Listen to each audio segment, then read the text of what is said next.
I am currently watching the Animatrix, which is a kind of animated prequel to the Matrix trilogy, which people have been recommending me for a long time to watch, and I'm watching it, and so far it's quite good. But I want to stop to record this little kind of distinction that I think is important to think about when thinking about simulation theory. I wrote a blog post in 2008 called Rebirth and the Simulated Buddha, and the idea of that was this idea that maybe these cycles of rebirth is some kind of production of positive karma or spiritual energy or sukha or whatever. I don't know. I don't believe that now.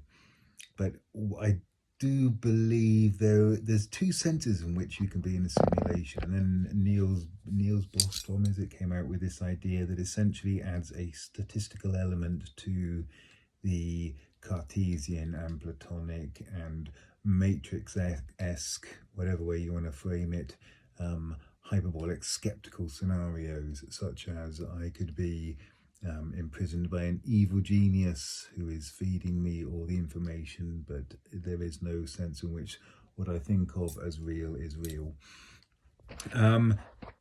And so this idea is it's really hard to escape from. I think Hilary Putnam in the 70s came out with the brain, I think it was him, with the brains in vats theory that the Simpsons have used to go with the same thing, this idea of a hyperbolic simulation. And so there's two types. One is that the simulation is entirely digital.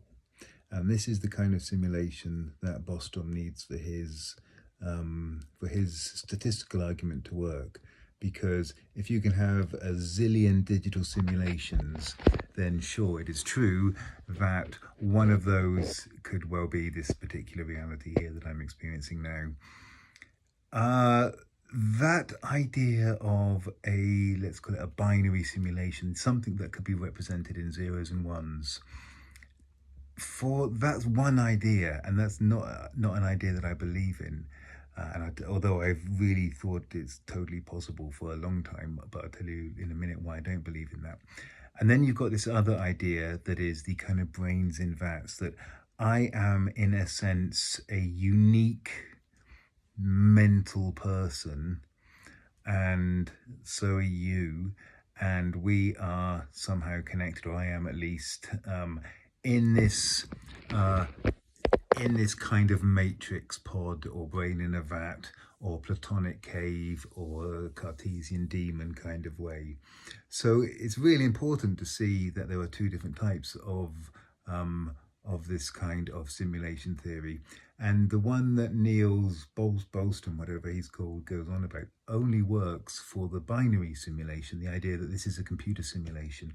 If you're going to accept this is a computer simulation, there are a number of things you need to accept. One of them is that the quality of every experience you've had, what philosophers call the qualia, that raw feel, that could be whether that is the most sorrow you've ever been in, or the most joy, or the worst roller coaster, or the most intense taste, chili experience, just whatever, any of the actual feel of those experiences, you have to say that is represented by zeros and ones.